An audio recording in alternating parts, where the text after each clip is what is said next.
জয় মা তারা, জয় গুরুবন্দে। রোগ প্রতিরোধ করতে রাশি অনুযায়ী সকালে খালি পেটে কি খাবেন সেটা শুনুন। প্রতিটা রাশির ক্ষেত্রে বা প্রত্যেকটার যার যেটা রাশি তার কিছু না কিছু বিষয়ে রোগ ভোগ করতে হয়। সেই রোগ প্রতিরোধ করে কিছু শস্য দানা, এগুলি যদি পালন করা হয় রোগ জ্বালা থেকে রেহাই পাবেই, কিন্তু সকালে খালি পেটে খেতে হবে। যাদের মেষ রাশি তারা 4-5টা গমের দানা সকালে খালি পেটে খেয়ে জল খান।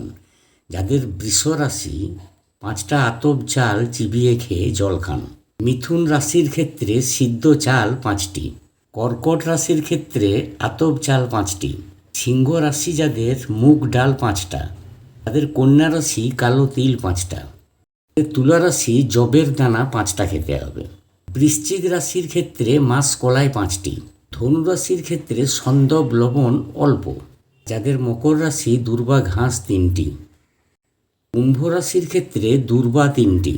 আর যাদের মীন রাশি তুলসী পাতা 3টি চিবিয়ে জল খান সকালে খালি পেটে। তোমাদের পাশে আছি, সকলে ভালো থেকো। আমার ভিডিও ভালো লাগলে পাশে থেকো। রাধা রাধা।